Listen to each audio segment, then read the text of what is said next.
কৃষ্ণায় বাসুদেবায় দৈবকী নন্দনায় চ অশেষ ক্লেশ নাশায় গোবিন্দায় নমো নমঃ। হে কৃষ্ণ করুণা সিন্ধু দীনবন্ধু জগৎপতে গোপেশ গোপিকা কান্ত রাধা কান্ত নমস্তুতে। হরে কৃষ্ণ। আজকে আমরা পাঠ করব শ্রীমদ্ ভাগবতের ৩য় অধ্যায় প্রহ্লাদ চরিত্র।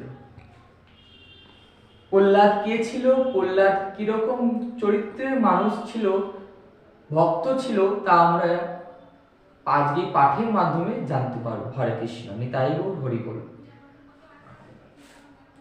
সুখদেব কন শুনো পাণ্ডব বংশধর, প্রহ্লাদ চরিত্র কথা ভক্তির আকর।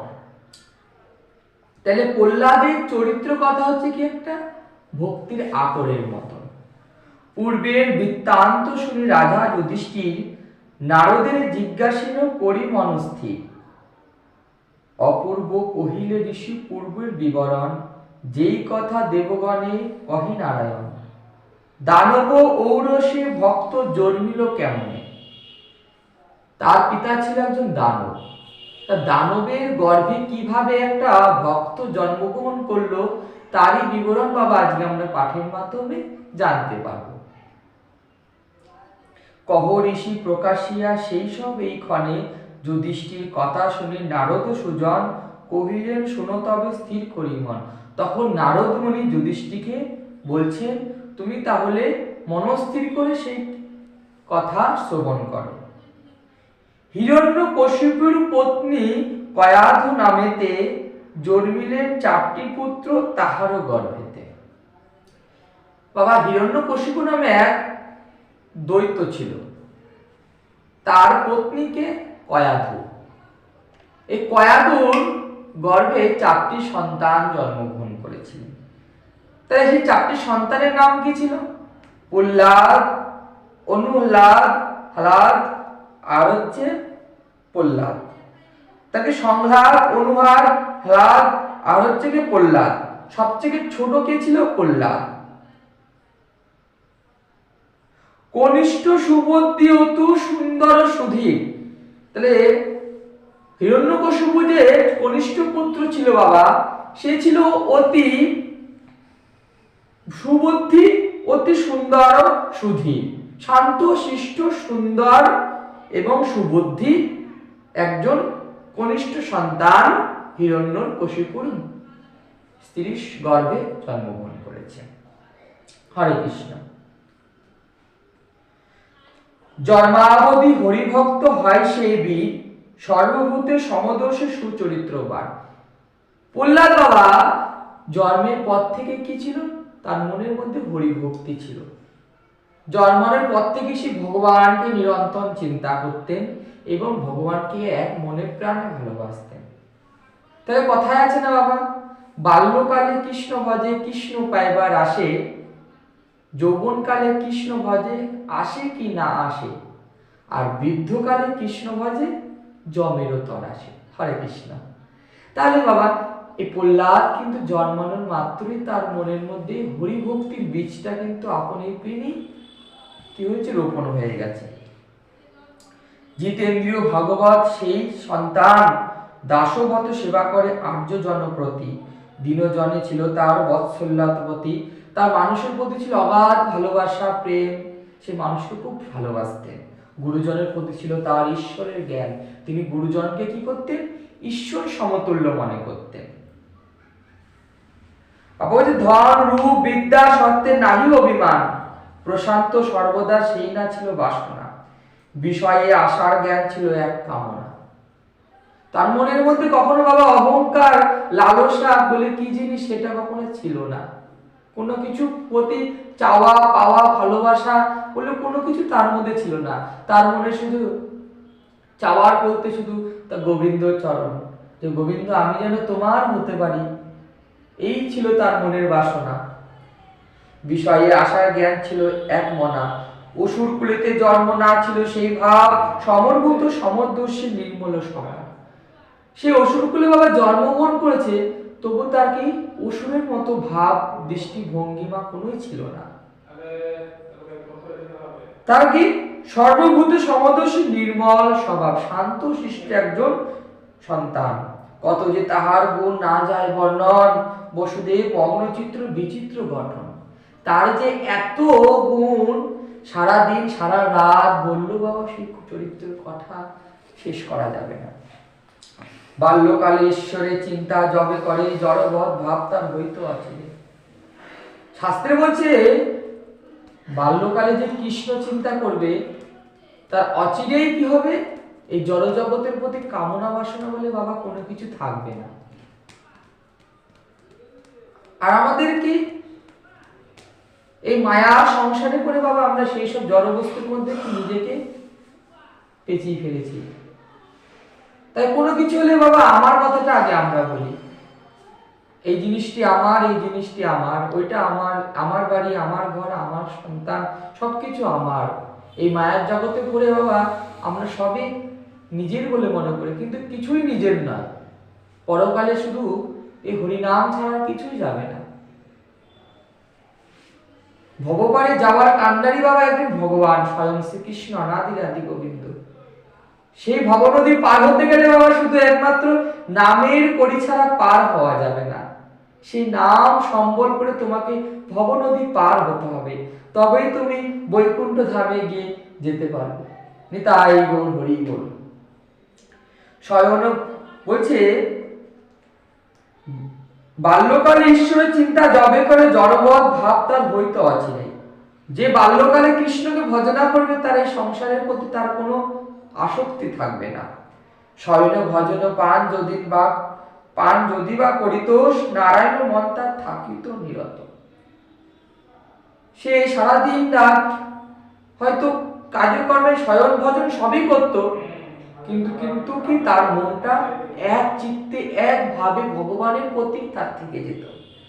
ঈশ্বরের চিন্তায় প্রভু করিত রোদন, কখনো করিত হাস্য সঙ্গীত, কখনো ভগবানের সঙ্গে তার ভালোবাসাটাকে আদান প্রদান করতে করতে বাবা কখন হাসতো কখন কাঁদতো সে নিজেই জানতে পারতো না।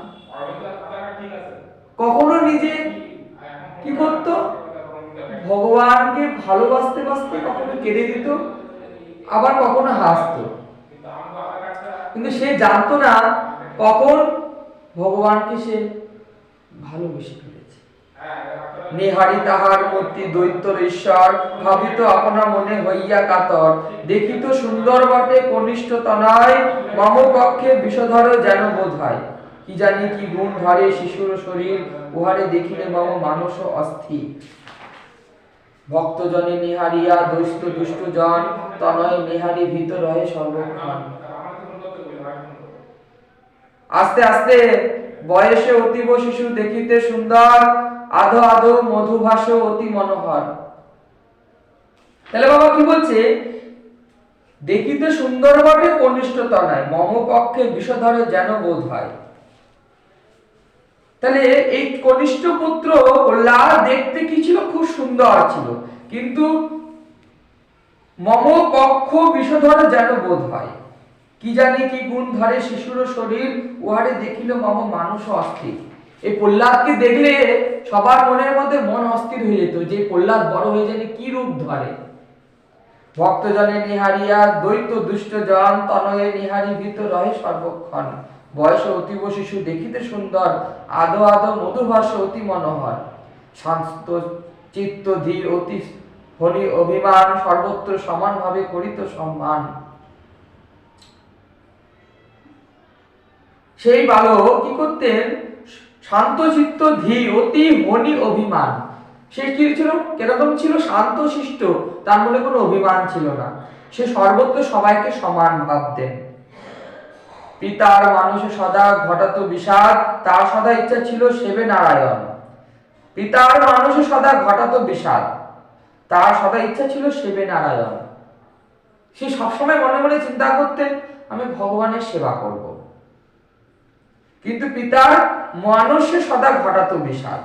অন্তরে অন্তরে রাখি হরি প্রতিমন, বয়স পঞ্চম ক্রমে হইল প্রকাশ। তে মনে মনে সবসময় ভগবানকে ভালোবাসতেন। এরকম ভাবে বাবা দেখতে দেখতে প্রহ্লাদের বয়স বাবা কখন 5 বছর হয়ে গেল কেউই বুঝতে পারল না। প্রহ্লাদে প্রকাশ হলো ভক্তির আভাস, তনয়ের হেন চিহ্ন করি নিরক্ষণ, মহক্ষোভে দগ্ধ হয়ে কশিপুর মন, আমার ঐরসে জন্ম পুত্র 4 জন, দৈত্যের স্বভাব পায় 3টি নন্দন। তখন হিরণ্যকশিপু বলছে, আমার সন্তান 4 সন্তানের মধ্যে, পুত্র সন্তানের মধ্যে 3 পুত্র দৈত্যের সমান চরিত্র পেয়েছে, কিন্তু আমার কনিষ্ঠ সন্তান সেই স্বভাব পায় নাই। দৈত্যের স্বভাব পায় 3টি নন্দন, কেন বা কনিষ্ঠ নাই হরিদেশ করে, ভক্তির লক্ষণ দেখি উহারও ভেতরে। তিনি কেন ভগবানকে ভালোবাসে? প্রহ্লাদের কথা বলছে যে প্রহ্লাদ কেন ভগবানকে ভালোবাসে। সে জানে না যে ভগবানকে ডাকতে মানা, দৈত্যকুলে জন্মগ্রহণ করে ভগবানকে বিরোধী। হিরণ্যকশিপু বলছেন, সেই নারায়ণে আমি অবহেলা করি, যাহার অহিত ভাবি দিবা বিভাবরী। সে কি জানে না যে আমি তাকে অবহেলা করি, তাকে আমি দিবারাত্রি গালমন্দ করি? সে কিনা সেই মানুষটিকে ভালোবাসে, তারই পূজা আরাধনা করে, যার নামে ভাতৃ শোক উতলে আমার, দুঃখেতে আকুল করে এই 3 সংসার। যার নাম নিলে কিনা আমি আমার, হিরণ্যকশিপু বলছে, যার নাম নিলে কিনা আমি আমার ভাইয়ের ভাতৃ শোককে আমি ভুলতে পারি না, সেই দুঃখে আমার মন আকুল হয়ে ওঠে, সেই দৃষ্টি ভক্তি করে আমার তো নয়, আশ্চর্য ঘটনা ইহা বলিবার নয়। তখন হিরণ্যকশিপু বলছে, আমার কনিষ্ঠ সন্তান কিনা তারই আরাধনা করছে, আমি যাকে দেখতে পারি না, আমি যাকে গালমন্দ করি, যে আমার প্রতিদ্বন্দ্বী, তাকে কিনা আমার কনিষ্ঠ সন্তান ভালোবাসে। অগ্নিতে মিশালো জল অমৃত গরল, মুখে নাকে সিংহ গৃহে বুঝি শিবাদল, ভক্তির লক্ষণে হিরি তনয় তখন, সর্বদাই দৈত্য করে অতীব চিন্তন। তখন বাবা এই প্রহ্লাদের মনে ভক্তির ভাব দেখে হিরণ্যকশিপু মনে মনে চিন্তা করছে যে আমি, আমার কনিষ্ঠ সন্তান কিনা ভগবানকে ভালোবাসে, সর্বদাই সে ভগবানকে চিন্তা করে। এত শুনি যুধিষ্ঠির বলেন বচন, অপূর্ব কাহিনী মুনি করহ বর্ণন। তখন যুধিষ্ঠির মহারাজ নারদকে বলছে, অপূর্ব কাহিনী মুনি করহ বর্ণন, সাধুপুত্র প্রতিপিতা হেন অত্যাচারে, কি কারণে করে হায় হেন ব্যবহার। পুত্র যদি অপরাধ আচরণ করে, ভর্ৎসনা করে পিতা সর্বত্র তাহারে। তাই তখন বলছে, কি কারণে করে হায় হেন ব্যবহার, পুত্র যদি অপরাধ আচরণ করে, ভর্ৎসনা করে পিতা সর্বত্র তাহারে। পুত্রের প্রতি হিংসা কথা কবু নাই শুনি, ব্যাখ্যা করি তার কথা বলো তুমি মনি। তখন যুধিষ্ঠির মহারাজ বলছে যে, হে মুনিবর, আপনি কৃপা করে বলুন কি করে সম্ভব, একটি পিতা হয়ে কিনা তার সন্তানের অমঙ্গল চাইছে, তাকে বিদ্বেষ করছে, তাকে দূরে সরিয়ে রাখছে তার ব্যবহারের জন্য, এ কেমন পিতা? প্রহ্লাদ চরিত্র কথা বিচিত্র অতীব, দয়া করি কবু কবু সকল শুনিব। তখন যুধিষ্ঠির মহারাজ নারদমুনিকে জিজ্ঞাসা করছে, নারদমুনি, কৃপা করে আপনি সেই অতীব মূল্যবান কথা আমাদের সামনে বলুন। সুভদ্র ছিল গীত হরিকথা সার, শুনিতে মনেতে হয় ভক্তির সঞ্চার। এইভাবে প্রহ্লাদের বর্ণনা সুন্দরভাবে ভাগবতে রচনা করেছেন ইতি প্রহ্লাদ চরিত্র। তাহলে প্রহ্লাদ বাবা জন্মটা হয়েছিল কিন্তু তার দ্বৈতকুলে, কিন্তু তার পিতা ভগবানকে ভালো না বাসায় তাকেও কিন্তু অনেক কষ্ট লাঞ্ছনার মধ্যে তাকে পড়তে হয়েছিল। ভগবান কি বলেছিল, যে করে আমার আস তার করি সর্বনাশ, তবু যদি না ছাড়ে আমার পার, আমি ওই তার দাসের দাস। কত সুন্দর কথা বাবা ভগবান বলে গেছেন আমাদের কাছে। তাহলে বাবা ভক্ত হওয়া বড় শক্ত, তাই না? ভক্ত হতে গেলে তোমাকে কি করতে হবে? আগে ভগবানকে ভালোবাসতে হবে। সে ভালোবাসাটা কখন আসবে? যখন তুমি ভগবানের সান্নিধ্য লাভ করবে, শাস্ত্র জ্ঞান হবে, ভাগবত গীতা পাঠ করবে, তখন তোমার ভক্তি মনের মধ্যে উদয় হবে। কিন্তু বাবা প্রহ্লাদের জন্ম হতেই তার মনে ভক্তি সঞ্চার হয়েছিল, তাকে কেউ শিখায়ও নাই, পড়ায়ও নাই, কেউ জানায়ও নাই, তাও সে কিন্তু জন্মানোর পর থেকে সে ভগবানকে ভালোবাসত। আমরা কিন্তু সেটা পারি না। সারাদিন আবালো তাবালো পাঁচালো করিতে পারো, তাহারও মাঝে কি একবার কৃষ্ণ বলিতে নারো। কত দিন যায় রাত যায়, কিন্তু ভগবানকে একবারও আমরা কি করি না, দিনন্তে একবারও ডাকি না যে হা গোবিন্দ বলে একবার ডাকি না, যেটা বললে আমরা এই ভব সংসার থেকে মুক্তি হতে পারবো। নিতাই গৌর হরি গৌর। হরে কৃষ্ণ। তা যাই হোক, আজকে আমরা এখানে শ্রীমদ্ ভাগবতে প্রহ্লাদ চরিত্র কথা সমাপ্ত করলাম। আরো সুন্দর সুন্দর ভগবানের কথা শোনার জন্য আমাদের ভগবান কথা চ্যানেলটিকে সাবস্ক্রাইব করে রাখবেন। হরে কৃষ্ণ। নিতাই গৌর হরি বল।